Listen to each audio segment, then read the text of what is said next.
Temperature और volume के बीच में यहाँ पे दिया हुआ है, रिलेशनशिप दिया हुआ है।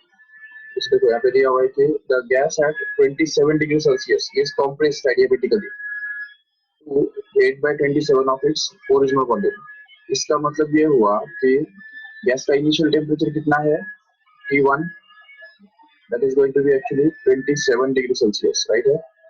ये 27 डिग्री सेल्सियस ओरिजिनल टेम्परेचर है, और at the same time the volume of the gas, final volume of the gas is given to be actually 8/27 times of, मतलब ये 8/27 times of original volume of the gas के दिया हुआ है।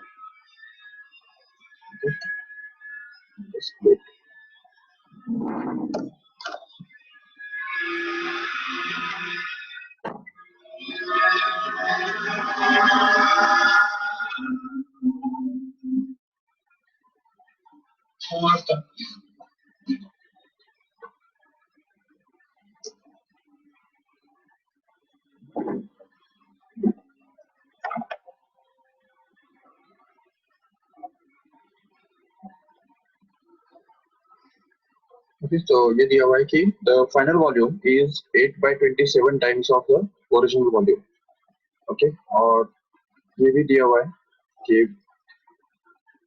हमको gamma जो है, गैमा का वैल्यू भी दे रखा है, gamma is given to be 5/3, okay।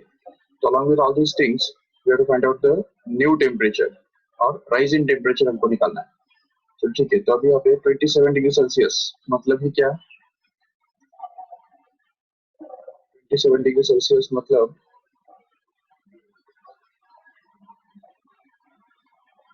अभी यहाँ पे हमने अभी तक कोई नया चैप्टर स्टार्ट नहीं किया है, ये कई लोगों को कंफ्यूजन हो सकता है, but we have not started the new chapter. We have started the MCQs from the latest chapter. अभी जो हमने इस चैप्टर खत्म किया थर्मोडायनेमिक्स, उसमें से हम MCQs देख रहे हैं, और नेक्स्ट चैप्टर जो है वो हम ऑसिलेशन स्टार्ट करेंगे, ठीक है। नेक्स्ट लेक्चर मतलब कल के दिन ये ऑसिलेशन स्टार्ट करेंगे, ओके। चलो ठीक है, तो गैमा इज इक्वल टू 5/3 दिया हुआ है, और 27 डिग्री सेल्सियस को हम अगर केल्विन में करते हैं तो it comes out to be 300 kelvin, you know that, okay. So अभी यहाँ पे हमको यूज करना है कि T v raised to gamma minus 1 remains constant, correct है। तो ये जो है यूज करेंगे तो हमको मिलता है T1 v1 raised to gamma minus 1 is equal to T2 v2 raised to gamma minus 1। ये हमको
okay.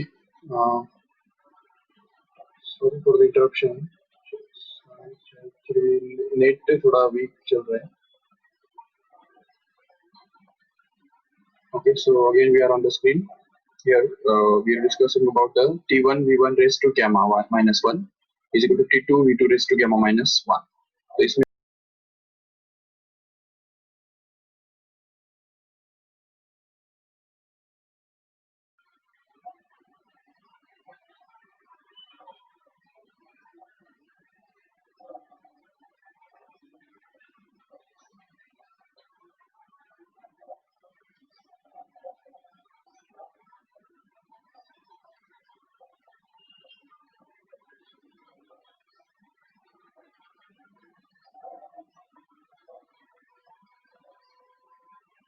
300 into v1 raise to, नहीं तो यहाँ पे इसको उल्टा इधर लेके आएंगे तो नेक्स्ट स्टेप में हमको मिलेगा t1 अपॉन t2, उल्टा करते चलो, t2 upon t1 is going to be equal to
तो t2 upon t1 will actually equal to v2 upon v1. इसमें से हमको क्या मिल रहा है, v2 upon v1 is going to be 8 by 27, right? So this is 8 by 27 raised to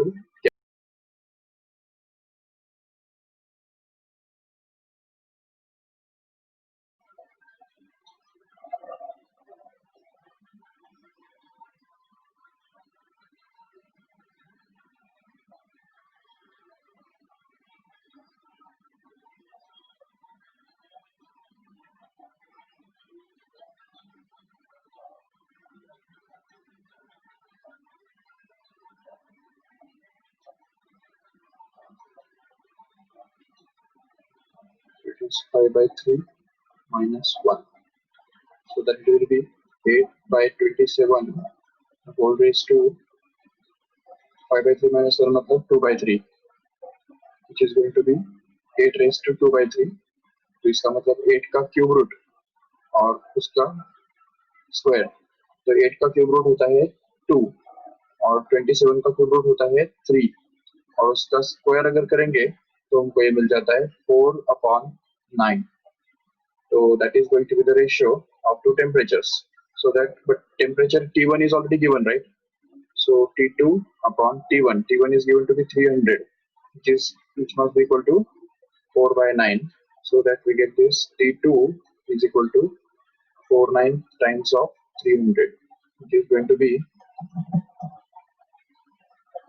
तो ये अगर सॉल्व करेंगे आगे तो हमको मिलेगा 3 3s and here it is 300s. So it's going to be 400 by 3, which is going to be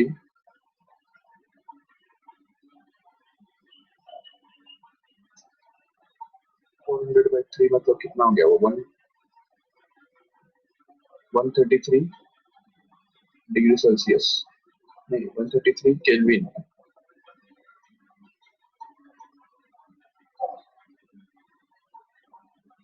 हाँ, तो राइजिंग टेम्परेचर हमको पूछा है ना, तो ऑलरेडी तो टेम्परेचर कितना है,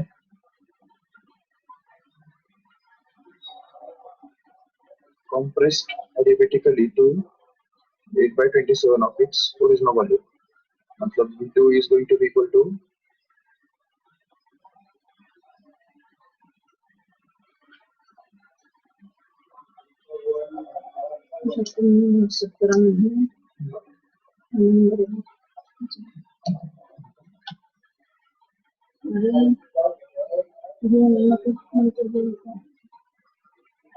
यहाँ पे हमने क्या है ना V2 और V1 जो है उल्टा किया, V1 अपॉन V2 यहाँ पे हमको रिप्लेस करना चाहिए था, तो यहाँ पे V2 अपॉन V1 V1/V2 हमने यहाँ पे डालना चाहिए था, तो ये V1/V2 कितना आने वाला है, 27/8 आएगा एक्चुअली, वो उल्टा हो जाएगा सर। ठीक है, तो हम कर सकते हैं आराम से।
Okay,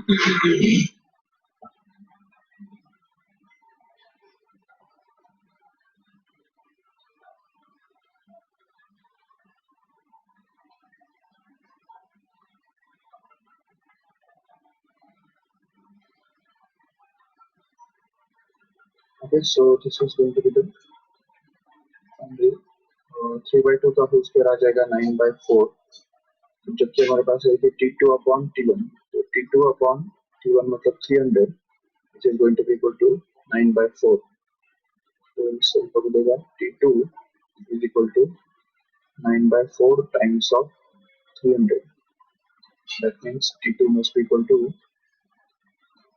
9 into 75, correct? What is this 9 into 75?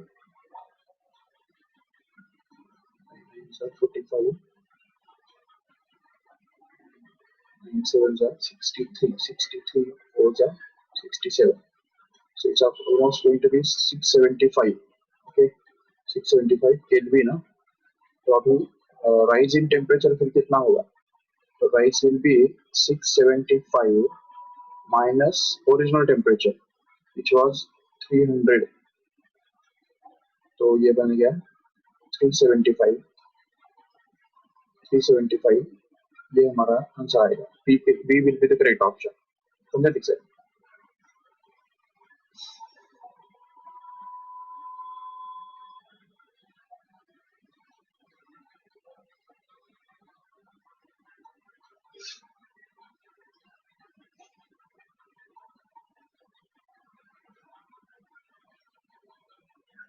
ठीक है, तो बाकी भी सेम वैसे ही है, ऑलमोस्ट कर सकते हैं आराम से। ठीक है, next one will be about the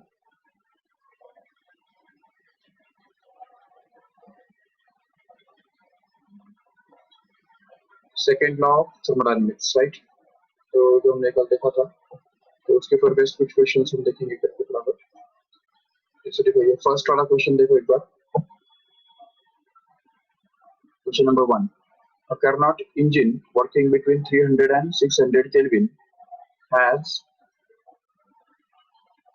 work output 800 joule per cycle. Okay, then what is the amount of heat energy supplied to the heat engine from the source per cycle? तो इसमें देखो इसका जो T1 दिया हुआ है, मतलब TC यहाँ पे कितना दिया है 300 दिया हुआ है, और TH मतलब हॉट जंक्शन का जो टेम्परेचर है वो एक्चुअली 600 केल्विन दिया हुआ है। ठीक है, तो इसका एफिशिएंसी कितना होगा निकाल सकते हैं आराम से, इंजन है ना, हीट इंजन है ना वो, तो इसलिए फिर इसका एफिशिएंसी आएगा 1 माइनस TC अपॉन TH, जिससे हमको मिल जाएगा 1 माइनस 300 अपॉन 600, जो बन रहा है eta that is equal to 1 minus 1/2, मतलब वो बनेगा एक्चुअली 1/2 ओनली, मतलब 0.5। चलो एफिशिएंसी तो हमको मिल गया, बट एफिशिएंसी का और एक फॉर्मूला होता है हमारे पास, याद है, हीट इंजन का efficiency work done upon QH इस तरह से भी दिया जाता है अभी, और इसमें यहाँ पे क्या दिया हुआ है देखो, has a work output of 800 joule, मतलब ये वर्क डन कितना कर रहा है, 800 जूल का वर्क डन वो कर रहा है। ठीक है, तो what is the amount of heat energy supplied, तो मतलब इसको कितना एनर्जी सप्लाई किया, मतलब हमको QH निकालना है, तो उसके लिए फिर ये QH जो है, बट ईटा तो हमको दिया हुआ ऑलरेडी, तो इसलिए फिर यहाँ पे 0.5 is equal to 800 upon QH, जिससे हमको मिलेगा QH is going to be equal to 800 upon 0.5, and that means it is going to be 8000 upon 5, which comes out to be 1600 joule, remember. तो इस तरह से 1600 जूल इतना वो जो है अमाउंट ऑफ एनर्जी उसको सप्लाई किया जा रहा होगा, और उसमें से वो 800 जूल वर्क डन कर पाता है, मतलब इफिशियंसी तो ऑब्वियसली आधा ही हो गया ना, फिर तो बराबर है। चलो नेक्स्ट वन,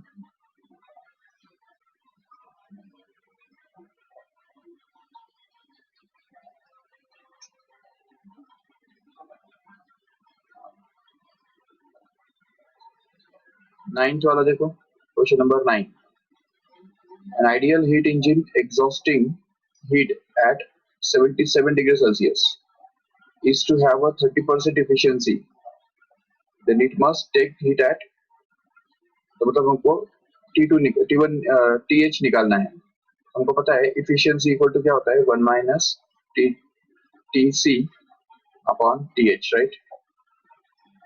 अब यहाँ पे इफिशियंसी कितना दिया है 30%, तो 30% का मतलब होता है 30 upon 100, which must be equal to 1 minus, और engine exhausting the heat at 77 degree Celsius, मतलब ये कोल्ड टेम्परेचर हो गया, जो कि यहाँ पे 77 आ जाएगा इधर, और नीचे TH मतलब हॉट जंक्शन का टेम्परेचर जो है वो हमको निकालना है, तो वो निकालने के लिए फिर इसको सिंप्लीफाई करेंगे आगे, तो इसको इधर लेके जाएंगे तो बनेगा 77 upon TH, which is going to be equal to 1 minus 30/100, मतलब 0.3, तो 1 माइनस 0.3 कितना होता है 0.7 हो जाता है, और यहाँ पे 77/TH एज इट इज है, इसको अगर सफल करेंगे तो हमको मिलेगा 77/0.7 comes out to be equal to TH, so that TH becomes actually equal to 770 upon 7, तो 7 कैंसिल हो के TH क्या बन रहा है 110। ओके,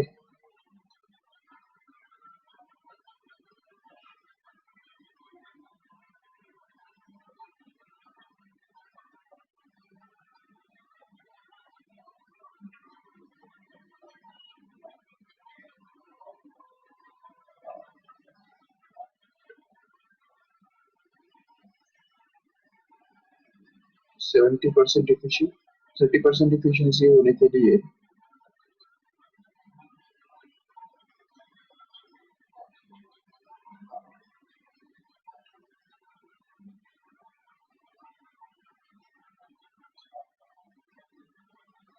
ये हमको केल्विन में करना चाहिए था, ये दोनों टेम्परेचर्स केल्विन टेम्परेचर्स है, वो October month.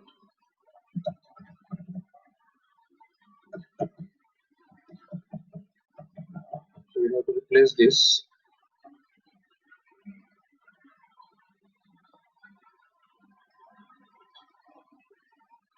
$77 नहीं डालना है यहाँ पे हमको, बल्कि केल्विन में जो टेम्परेचर आता है 77 को केल्विन में करके दिखाओ।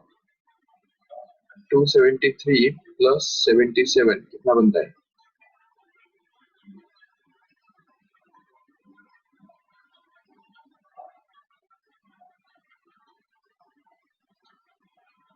$350 केल्विन बन रहा है, तो यहाँ पे आ जाएगा 350।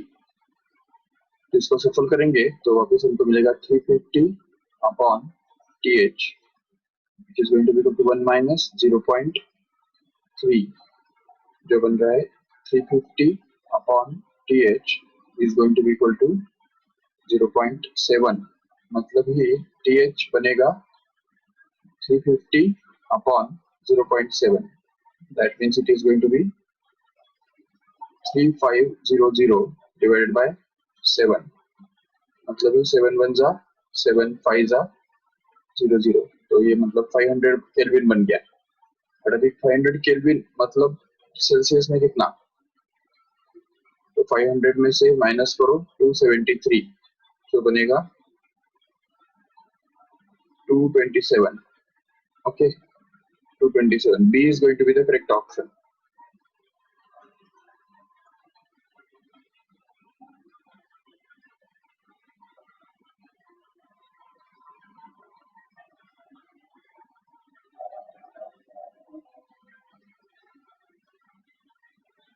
ये वाला करो भाई, देखो ये 19th वाला करो, 19th वाला, ठीक है।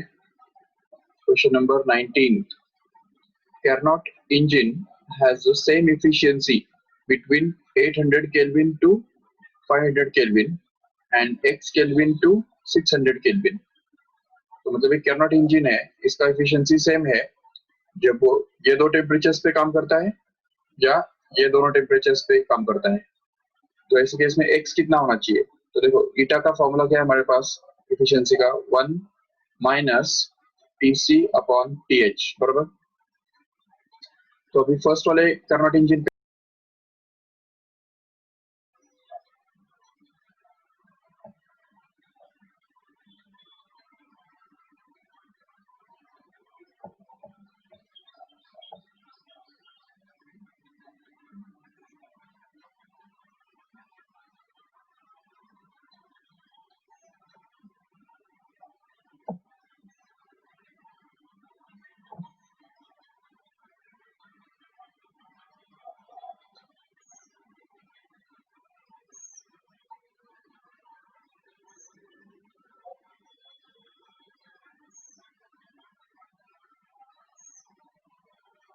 okay, so we have did that।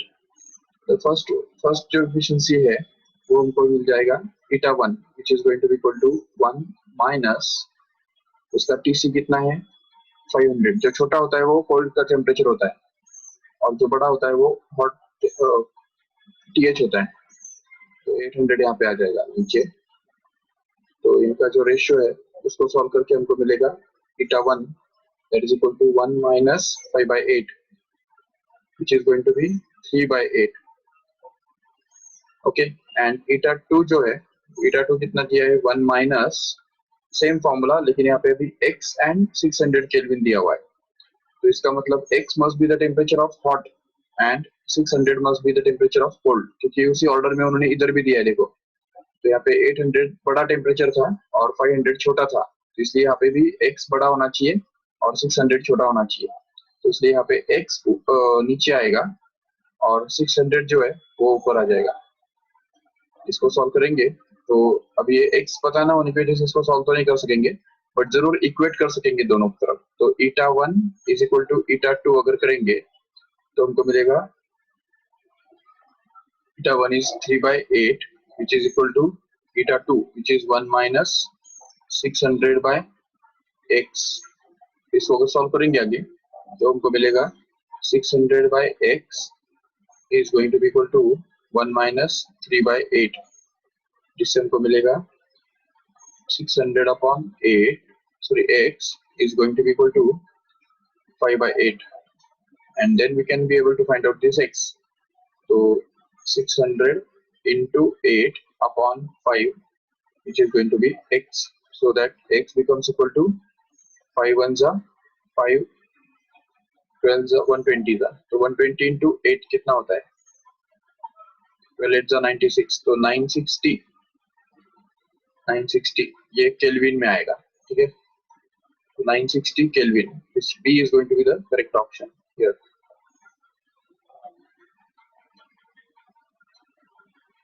So next one.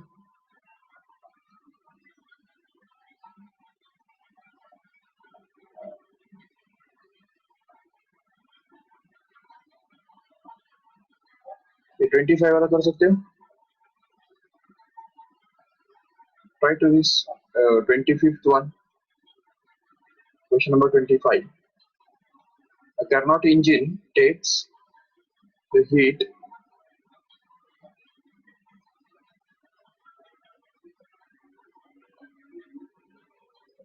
the Carnot engine takes the heat 3 into 10 raised to 6 calorie of heat from the reservoir at 627 degrees Celsius and gives it to the sink at 27 degrees Celsius.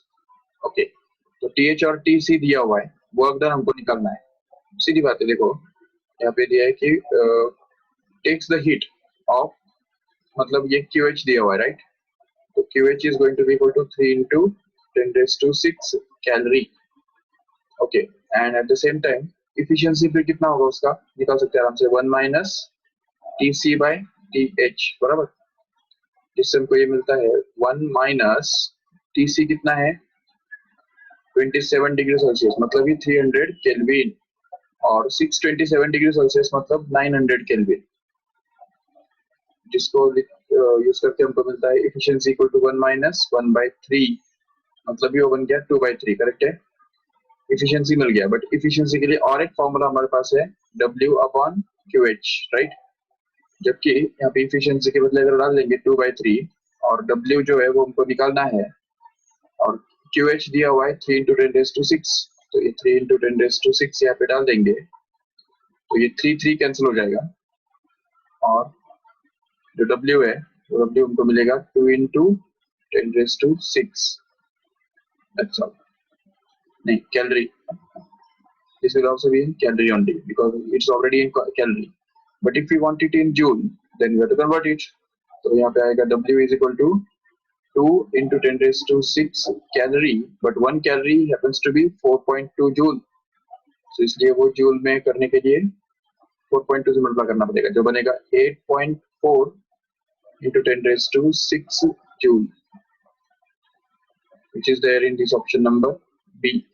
Okay, 8.4 into 10 raised to 6 joule.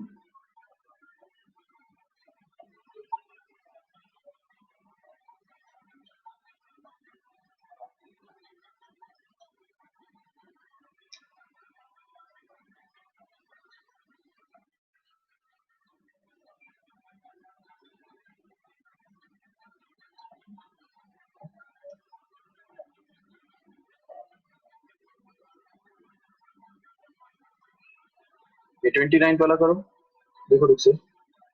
Question number 29, थोड़ा एक बार ठीक से. The ideal heat engine working between the temperatures T1 and T2 has efficiency eta. The new efficiency if both the source and sink temperatures are doubled will be. तो eta के ऊपर क्या फर्क पड़ेगा अगर temperature of source and sink double हो जाता है? तो देखो अभी ऑलरेडी उसका जो efficiency है वो कितना है, 1 minus T1 must be the hot and T2 must be the cold. तो यहाँ पे आएगा T2 upon T1, करेक्ट है? ये बनेगा ईटा. अभी अगर दोनों डबल कर दिया तो ये नया ईटा जो हमको मिलेगा वो रहेगा 1 minus 2T2 upon 2T1. अच्छा, अभी क्या फर्क पड़ेगा, रेशियो तो वही रहेगा, समझे ठीक से? तो ratio is going to be the same only, and that's why there will be no difference between the efficiency. So eta dash is going to be same as eta. अगर दोनों को डबल कर दिया तो उससे कुछ फर्क नहीं पड़ने वाला है.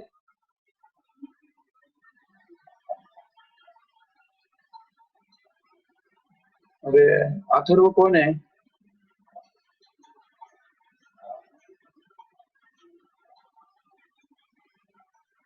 अथर्व, हेलो। जो चैप्टर चल रहा है वो उसी पर ध्यान दो ना जरा ठीक से। नेक्स्ट चैप्टर का क्या तुमको पढ़ा है? मैंने ऑलरेडी बताया ना कि नेक्स्ट चैप्टर ऑसिलेशंस लेने वाला हूँ करके। बार बार चैट में क्यों वही डाल रहे हो?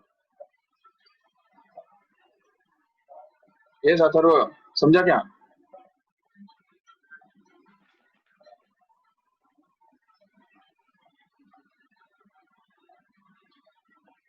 ओके चलो, नेक्स्ट वन। और ये भी बस समझो कि ये कोई जेई नेट की एमसीक्यूज है। ऐसे नहीं है कि ये जेई नेट की एमसीक्यूज है यार। Primary level, basic level MCQs, जैसे कि मैंने कल भी बताया था।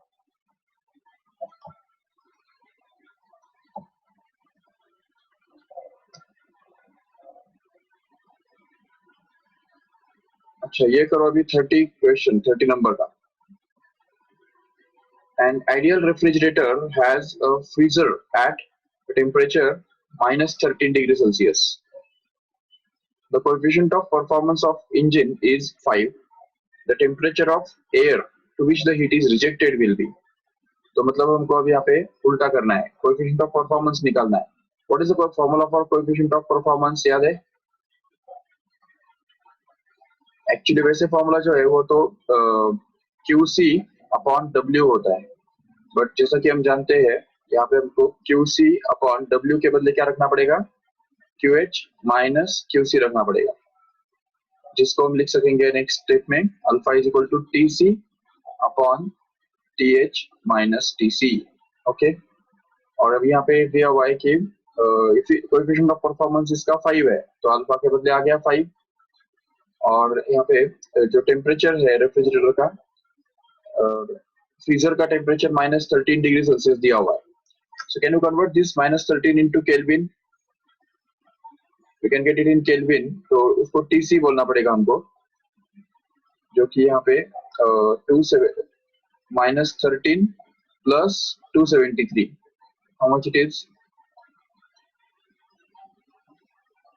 It's going to be 260 actually, 260 Kelvin. तो ये यहाँ पे हमको डालना है टीसी के बदले, तो ये बन गया 260 और नीचे T H minus 260 again, so that we can just cross multiply it here and get this th minus 260 is equal to 260 divided by 5, so that 5 ones are and 5 5s are and 5 2s are. Okay, so इससे हमको मिल रहा है th, that is the hot temperature of the air, which is going to be 260 plus 52, which is going to be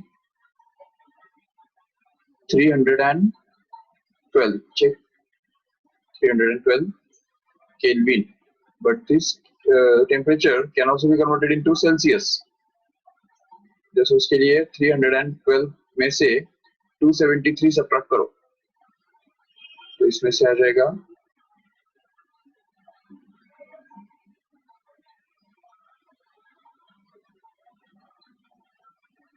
तो ये 9 हो गया, इधर 3 आ जाएगा और यहाँ पे 0, तो 39, simply 39 degree Celsius is going to be the temperature of air. Check.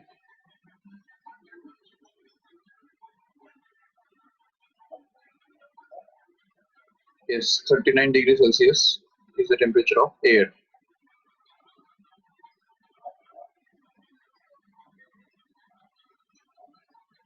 चलो अभी नेक्स्ट करेंगे।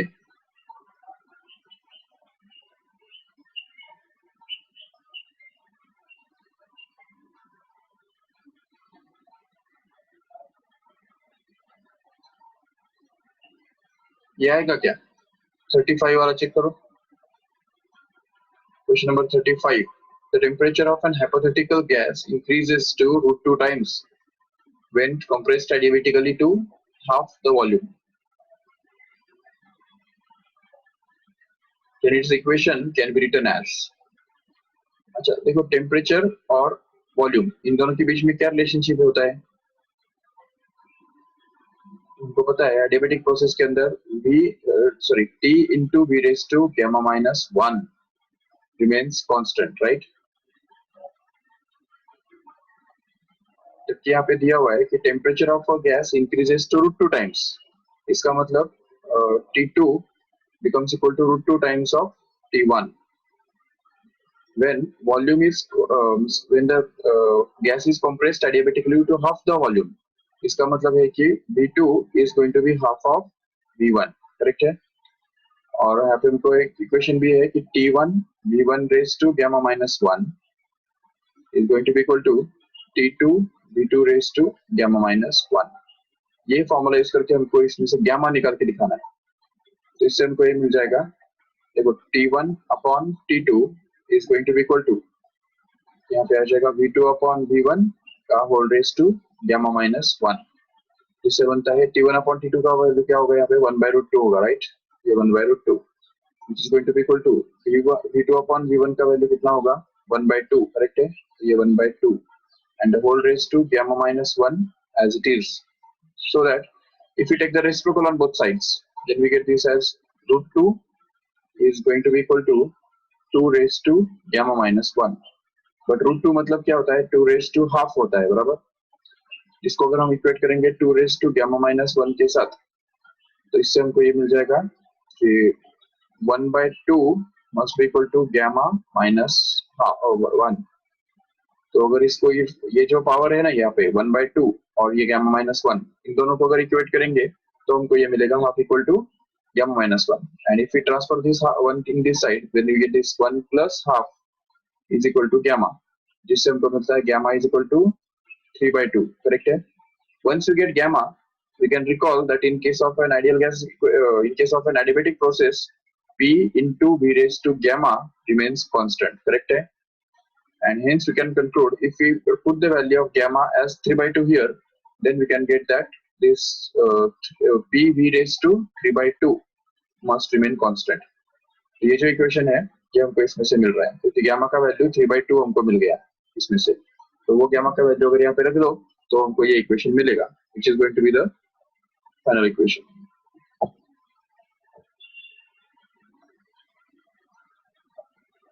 चलो ठीक है, तो इस टाइप के तुम कर सकते हो आराम से। ग्राफिकल वाला शीट देखो एक बार ठीक से, ये देखो ये ग्राफिकल क्वेश्चन है सारे।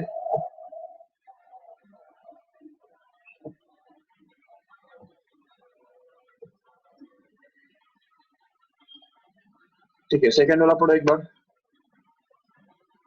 A thermodynamic system is taken through a cycle PQRSP process. The net work done by the system is, अभी मेरे को पता होना चाहिए net work done equal to क्या होता है, area enclosed by this cycle. तो यहाँ पे इस पूरे साइकिल के अंदर जो एरिया आता है वो हमको निकालना है, तो वो तो निकाल सकते हैं आराम से, क्योंकि हमको एरिया ऑफ रेक्टेंगल का फॉर्मूला क्या है, लेंथ इनटू ब्रेड्थ। लेंथ कितना है उसका, ये, और ये ब्रेड्थ। चलो इसको पहले ले लेंगे, इसको बाद में ले लेंगे, तो 200 kilo pascal minus 100 kilo pascal कितना बनता है, ये देखो 200 kilo pascal minus 100 kilo pascal, but kilo को 10⁻³ से मल्टीप्लाई करना पड़ेगा कन्वर्ट करने के लिए पास्कल में। और चेंज इन वॉल्यूम कितना है देखो ठीक से यहाँ पे, मतलब इसका एरिया निकालने के लिए हॉरिजॉन्टल ये डिस्टेंस भी तो निकालना पड़ेगा कि नहीं, तो यहाँ पे 300 माइनस 100 cc, तो यहाँ पे आ जाएगा 300 माइनस 100 बट क्यूबिक सेंटीमीटर, मतलब ही क्या सेंटीमीटर क्यूब, उसको हम कैसे कन्वर्ट करेंगे मीटर क्यूब के अंदर, by multiplying it by 10⁻⁻⁶। Okay, इससे आगे जाके इसको सॉल्व करेंगे तो ये बनता है 100 into 10⁻³ and here it is 200 into 10⁻⁻⁶, which comes out to be, अब देखो 100 और 200 दोनों मिलके कितना बनता है, 2 into 10⁻⁴ बन जाता है, और यहाँ पे 10⁻³ kept as it is, 10⁻⁻⁶ as it is, so that it comes out to be 2 into 10⁻⁻⁴, 2 into 10 raised to 1 मतलब ही वो बन गया 20 only. So 20 joule is going to be the work done. Check. And that is also positive. Why? Because see, P से लेके Q तक जो work done होगा वो एक्सपांशन होने की वजह से पॉजिटिव होगा, और यहाँ पे B से यहाँ पे R से लेके S तक जो वर्क डन होगा वो कंप्रेशन होने की वजह से नेगेटिव होगा। तो नेगेटिव वाला ज्यादा है और पॉजिटिव वाला कम है, तो इसलिए फिर यहाँ पे जो है answer will be -20 joule. Remember. और वैसे भी एक एज अ रूल करके याद रख लो, वर्क डन के बारे में ना एक रूल याद रख लो ठीक से। एक किसी भी साइक्लिक प्रोसेस के अंदर जो वर्क डन होता है तो वो हमेशा उस साइकिल के अंदर के area enclose by that area को हम निकाल सकते हैं area work done, no doubt. लेकिन अभी यहाँ पे क्या है ना कि अगर सपोज इसके लिए एक रूल याद रखो कि अगर ये साइकिल अगर एंटी क्लॉकवाइज है, एंटी क्लॉकवाइज दिख रहे हैं यहाँ पे, एंटी क्लॉकवाइज साइकिल है तो वहाँ पे नेगेटिव वर्क डन होगा, याद रखो से। एंटी क्लॉकवाइज अगर साइकिल घूमता है तो इसका मतलब work done will be negative, and if the cycle rotates clockwise then work done must be positive, तो वर्क डन पॉजिटिव गिना जाएगा। तो इसलिए होता है क्योंकि जब क्लॉकवाइज एंटी क्लॉकवाइज घूमता है तो इसमें नीचे का वाला जो पार्ट है उसके नीचे का वर्क डन छोटा होता है। ये वाला जो वर्क डन है ये एक्चुअली छोटा है और वो पॉजिटिव है। बट अभी अगर जब यहाँ पे इधर से इधर तक आर से एस तक जब हम आएंगे तो उसके नीचे का जो पार्ट है वो भी वर्क डन है, लेकिन वो वर्क डन पॉजिटिव है, सॉरी नेगेटिव है, और इसलिए नेगेटिव वर्क डन ज्यादा है और पॉजिटिव वर्क डन कम है। तो जब हम दो चीजें ऐड करते हैं जिसमें से नेगेटिव बड़ा होता है और पॉजिटिव छोटा होता है तो एडिशन क्या आता है, नेगेटिव आता है। इसलिए यहाँ पे याद रखो से कि जैसे एंटी क्लॉकवाइज में घूमते हैं तो हमेशा नेगेटिव वर्क डन मिलेगा, और अगर क्लॉकवाइज में घूमते तो क्या होता था, ये एस से लेके बी तक का जो वर्क डन है, सॉरी एस से लेके आर तक का जो वर्क डन होता वो पॉजिटिव बनता था क्योंकि वहाँ पे एक्सपेंशन हो रहा होता। और अगर इधर से इधर तक जब आते हैं, यहाँ पे क्यू से पी की तरफ जब आते हैं तो उस केस में जो वर्क डन है वो नेगेटिव बनता था, लेकिन वो छोटा होता था, और जब इन दोनों को हम ऐड करते थे तो वो पॉजिटिव आता था आंसर। तो इसलिए क्लॉकवाइज मतलब positive work done, anti clockwise मतलब नेगेटिव वर्क डन। ये एक छोटी बात है, वो याद रखो इस तरह से। अच्छा, ये कर सकते हैं आराम से। थर्ड वाला question, an ideal gas is taken around ABCA as shown in the above PV diagram. The work done during the cycle is, जब हमको इस साइकिल के अंदर का वर्क डन निकालना है तो फिर से वही बात, ये पूरा साइकिल के अंदर वर्क डन मतलब ही इसका एरिया हमको निकालना होगा। ये ट्रायंगल का एरिया निकालना है। ट्रायंगल का एरिया तुमको पता है ऑलरेडी कैसे निकालते हैं, half into base into height. तो सिंपली हमको ये करना पड़ेगा, work done will be equal to half into base कितना है इसका बताओ, तो वो बेस है, ये देखो इसका एक्स कोऑर्डिनेट है P और एक्स कोऑर्डिनेट इसका है, सॉरी हाँ एक्स कोऑर्डिनेट इसका कितना है P, और इसका एक्स कोऑर्डिनेट कितना है P, 3P होना चाहिए वो। यहाँ पे प्रिंटिंग मिस्टेक है, याद रखो, this is the printing mistake, 3P it should be, because ये जो है ये अगर 3P है तो उसके नीचे ये पॉइंट है कि नहीं, इसलिए इसका जो एक्स कोऑर्डिनेट है वो तो 3P होना ही चाहिए। और वॉल्यूम, अच्छा सॉरी प्रेशर इधर डाला है, वॉल्यूम इधर डाला है, तो pressure will be constant. Okay चलो ठीक है, प्रेशर कांस्टेंट है यहाँ पे, तो यहाँ पे वॉल्यूम इतना इधर कितना है V है, और यहाँ पे वॉल्यूम कितना है 3V है, तो इसके वॉल्यूम में चेंज कितना हो गया 2V माइनस V, मतलब वो V हो गया। और अब हाइट निकालो, इसका हाइट कितना है, देखो यहाँ से लेके यहाँ तक का डिस्टेंस कितना है, तो उसके लिए देखो प्रेशर यहाँ पे कितना है 3P है, और यहाँ पे प्रेशर कितना है P है सिंपली, तो 3P माइनस P, तो 3P minus P becomes 2P, so half of यहाँ पे आएगा V और यहाँ पे आएगा 2P, तो इसमें से 2 कैंसिल हो जाएगा और बचेगा PV, तो simply the work done is going to be PV, remember. Okay अब ये देखो 7th वाला क्वेश्चन चेक करो, एक बार पढ़ो।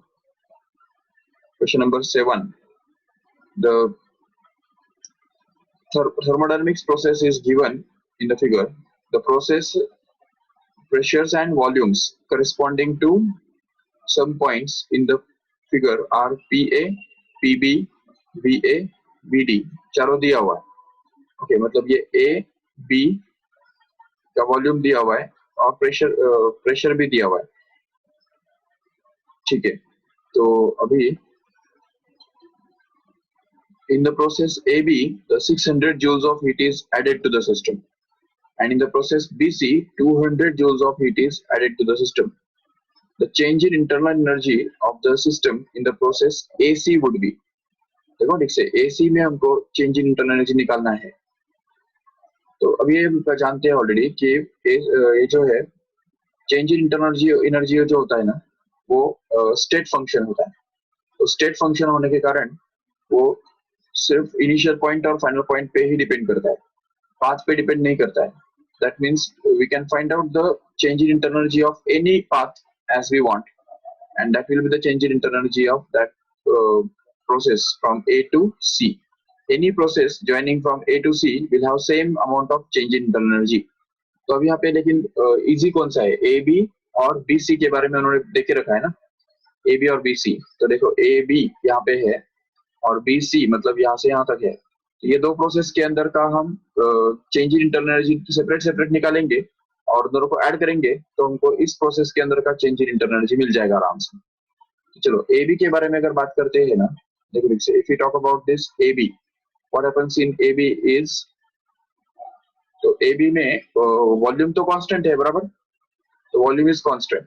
Since volume is constant, what can be say, no work is being done, तो work done is going to be zero. अगर work done ही जीरो है तो फिर यहाँ पे dq is equal to du plus dw जो हम यूज करेंगे, तो यहाँ पे वर्क डन जीरो होने की वजह से dq इक्वल टू क्या होगा, du के बराबर हो जाएगा।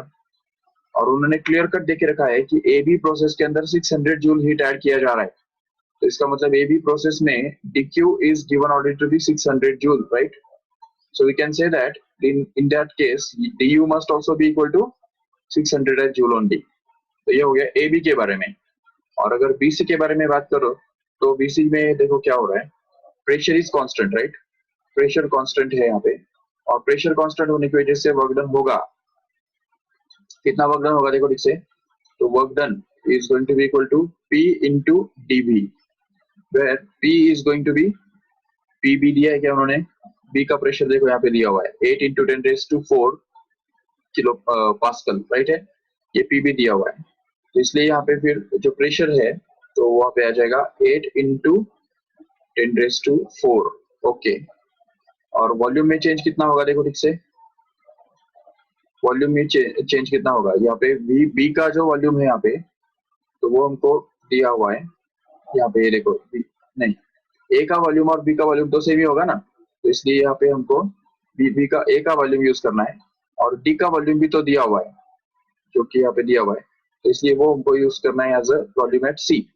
तो इसलिए यहाँ पे हमको एक्चुअली वैसे तो VC माइनस VB करना है, लेकिन जबकि हमको पता है ऑलरेडी कि VC और VB जो है वो VA और VD के साथ इक्वल है, तो इसलिए यहाँ पे हम उनको डाल सकते हैं वहां पे, तो 8 into 10⁴ as it is into VC के बदले VC मतलब यहाँ पे VD है, और VD मतलब यहाँ पे 5 into 10⁻³ है, तो यहाँ पे आ जाएगा 5 into 10⁻³ माइनस VB, जहाँ पे VB आ जाएगा, VB is same as VA only, check, तो इसलिए VA जो है वो 2 into 10⁻³ है, तो यहाँ पे आ जाएगा 2 into 10⁻³ and then just solve this further. तो इसको अगर आगे सॉल्व करेंगे तो क्या को मिलेगा देखो से, तो ये है 8 into 10⁻⁴, and here we can take 10⁻³ common from the bracket, and 5 minus 2 will be left with 3 only, so that we get this 8 into 10⁻⁴ into 10⁻³ becomes 10 only, and here 5 minus 2 comes out to be 3, so that 240 joules of heat will be work will be done in this process, correct है? तो इस process के अंदर का work done तो हमको मिल गया, कौन से, BC वाले प्रोसेस का, ठीक है, तो BC का वर्क डन हमको मिल गया, बट BC के अंदर उन्होंने क्या बोला है देखो यहाँ पे कि 200 joules of heat is added in the system, in the process BC 200 joules of heat is added in the system, correct है? तो इसका मतलब DQ जो है BC के अंदर वो 200 है, तो इसलिए अगर डी क्यू मिल गया 200 और डी डब्ल्यू ऑलरेडी 240 है, तो ऐसे केस में फिर हमको अगर यूज करेंगे ये D Q is equal to क्या होता है, D U plus D W. तो यहाँ पे डी क्यू के बदले आ जाएगा 200, डी यू हमको निकालना है और डी डब्ल्यू मिला हमको 240। तो इसको यूज करके वो क्या मिल रहा है, D Q is going to be equal to -40, correct है। Sorry, du is going to be equal to minus of 40 joule.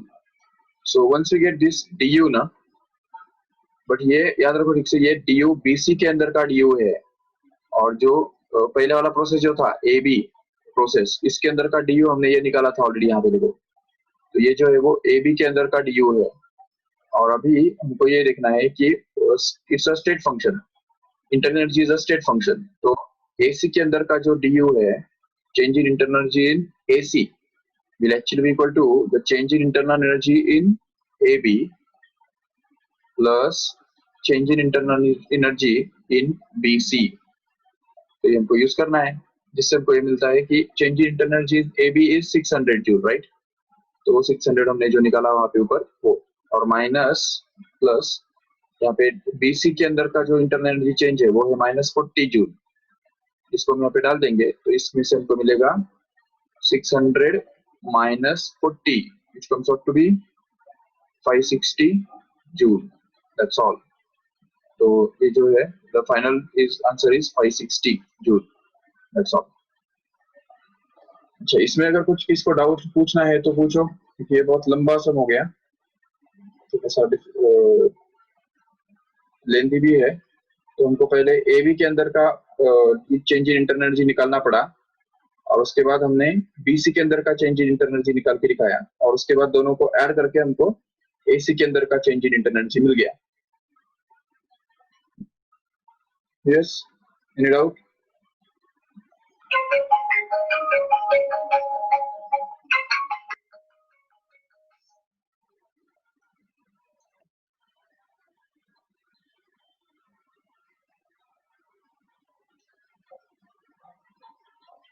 No doubt, समझे सबको ठीक से?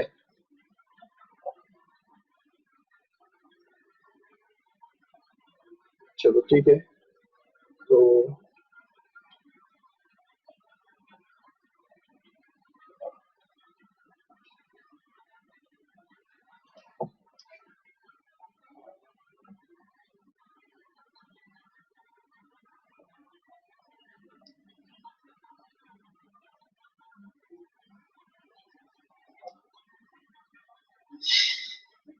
ये भी देखो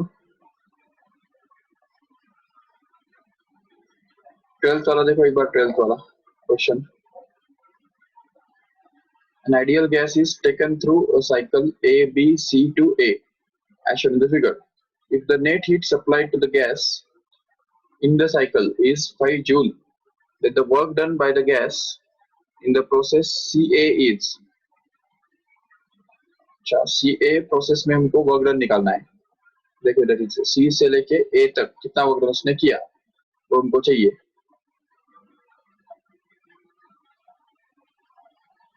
ठीक है, और if the net heat supplied to the gas in the cycle is 5 joule, okay, तो पूरा जो नेट हीट है, मतलब ये पूरे प्रोसेस के अंदर जो है, इसको 5 जूल इतना हीट सप्लाई किया गया है, इतना हमको पता है।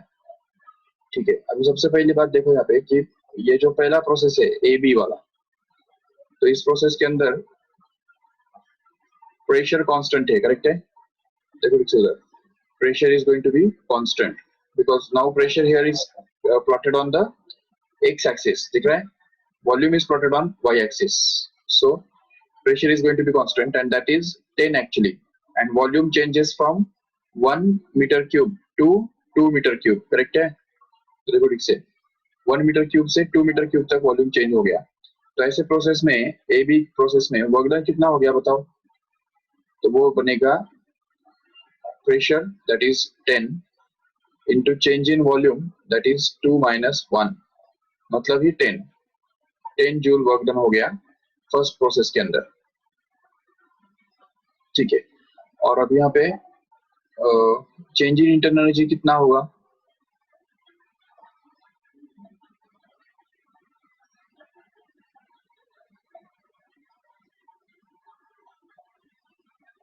ठीक है, चेंज इन इंटरनल हमको पता नहीं कितना है, but we can say that D Q is equal to in process A B only. A B के अंदर जो है D Q is equal to क्या होगा, D U plus D W होगा, इतना तो हम बोल सकते हैं। तो यहाँ पे डी क्यू जो है is equal to D U हमको पता नहीं,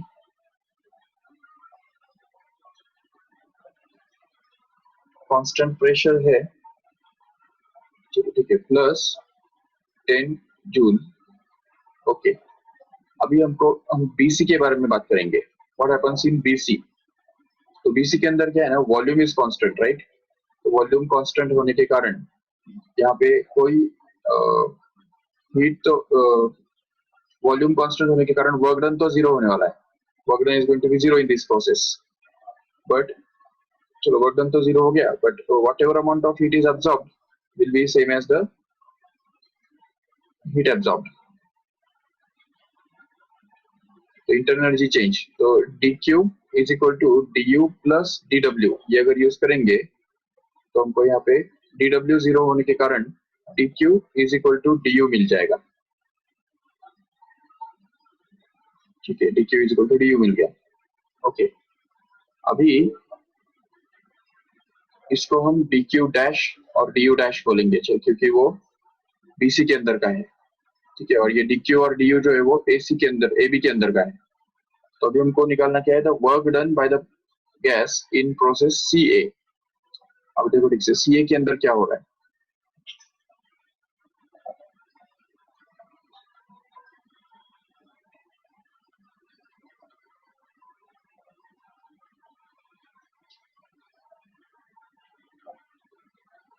अरे सीए के अंदर का जो वर्क डन है वो तो हम डायरेक्ट उसके नीचे का जो एरिया है ना, वो निकाल के भी ढूंढ सकते हैं डायरेक्ट।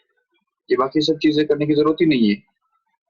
चेक करो, ये जो एरिया है, ये एरिया एक तरह से सीए के नीचे का जो एरिया है वो एक तरह से ट्रेपेजियम है कि नहीं, ट्रेपेजियम। तो अगर वो ट्रेपेजियम यूज करेंगे तो हमको मिल रहा है कि एरिया ऑफ ट्रेपेजियम क्या होता है, half into sum of parallel sides into height, बराबर। तो यहाँ पे आ जाएगा half into sum of parallel sides. Parallel sides कौन से है इसके, इस ट्रेपेजियम के, ये देखो इधर, ये वाला जो ट्रेपेजियम है कि नहीं, इसका पैरेलल साइड्स मतलब ये और ये दोनों पैरेलल साइड्स है, देखो। तो इसका हाइट तो 1 है और इसका 2 है, तो यहाँ पे आ जाएगा 2 + 1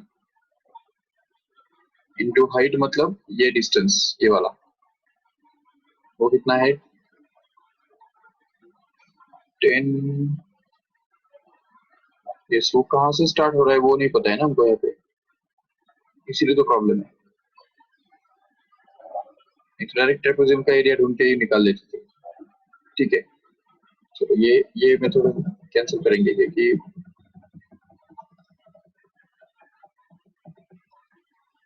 ठीक है। अभी एक बात करो कि ये जो पहला वाला प्रोसेस जो हमने देखा था ना, इसके अंदर बताया था ए बी के अंदर जो है D W is going to be 10 joule and D U हमको पता नहीं है। बट डी यू के लिए हमारे पास एक फॉर्मूला होता है, देखो। अगर आइडियल गैस उन्होंने बोला है और वो भी अगर मोनोएटॉमिक है, तो उस केस में डी यू के लिए फॉर्मूला क्या होता है, D U is always equal to N C B D T, correct है, ये फॉर्मूला हमारे पास है। और इससे भी आगे जाके सी बी जो होता है ना, तो सी बी कितना होता है हमको पता है, एन इंटू 3/2 आर, ये होता है C B into D T as it is, जो कि एन, अब यहाँ पे 3/2 as it is into N R D T, ये बनता है हमारा। ये जो एन आर डी टी है यही तो वर्क डन होता है एक्चुअली। तो इसलिए जो डी यू है, मतलब चेंज इन इंटरनल एनर्जी है, वो 3/2 टाइम्स ऑफ वर्क डन रहेगा, ये हम बोल सकते हैं आराम से। जिससे हमको पता चलता है कि D U is going to be equal to 3/2 times of 10, which is going to be 3/2 times of 10, मतलब कितना हो गया वो, तो 15 हो गया, राइट, 15 जूल। ओके, तो 15 जूल डी यू और डी डब्ल्यू कितना है, 10 जूल। तो यहाँ पे अगर डाल देंगे तो यहाँ पे आ जाएगा 15 + 10, that is going to be equal to D Q which is 25। तो ये डी क्यू जो है वो हमको मिल गया 25 जूल। बट अभी यहाँ पे जो है सेकेंड प्रोसेस में, बीसी प्रोसेस में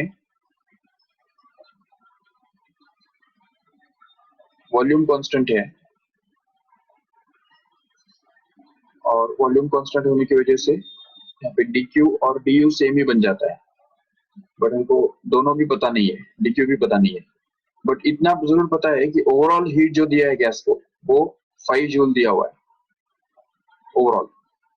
इसका मतलब जरूर dq डैश हम निकाल सकेंगे ना इसमें से, क्योंकि देखो अगर ओवरऑल हीट जो है, ओवरऑल हीट जो दिया हुआ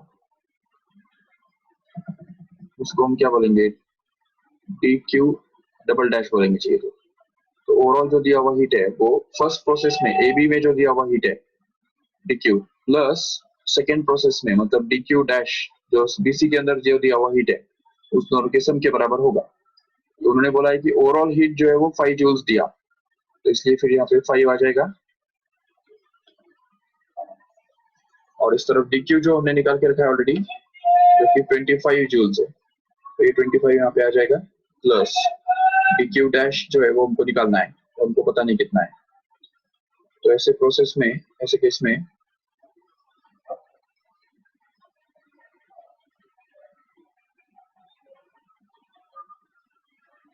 इसमें से हमको मिलेगा dq dash is going to be equal to -20 joule,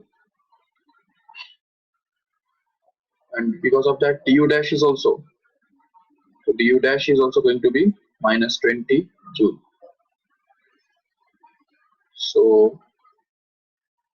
अभी फिर यहाँ पे तो नेट du जो है du डबल डैश मतलब the whole overall heat overall change in internal energy will be du plus du dash,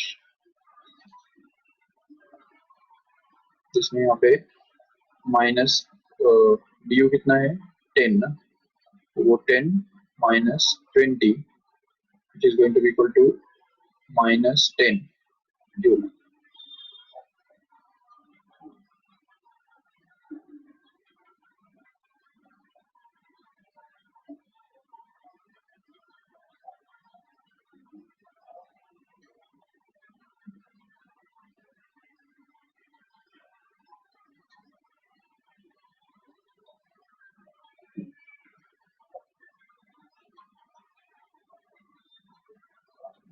थोड़ा कंफ्यूजिंग लग रहा है।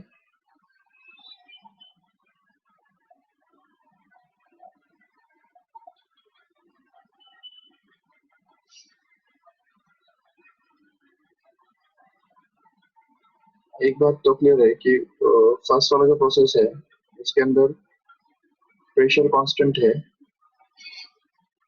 और सेकेंड प्रोसेस में तो इंटरनल एनर्जी में कुछ चेंज हुआ ही नहीं है, नहीं सॉरी,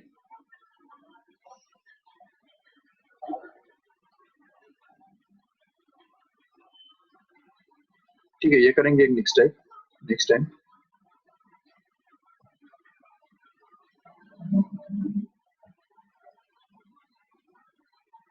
ठीक है ऑलमोस्ट तुम ट्राई करो, जो भी नहीं आते वो नेक्स्ट टाइम डिस्कस करेंगे, ठीक है। बट नेक्स्ट टाइम हमको नेक्स्ट चैप्टर भी स्टार्ट करना है, ऑसिलेशंस, ओके, तो याद रखना। तो let us sum of this lecture here.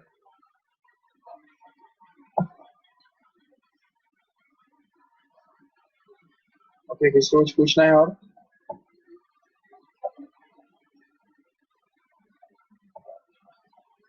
ठीक है चलो फिर एक 6:30 बजे संदीप सर का लेक्चर स्टार्ट हो जाएगा।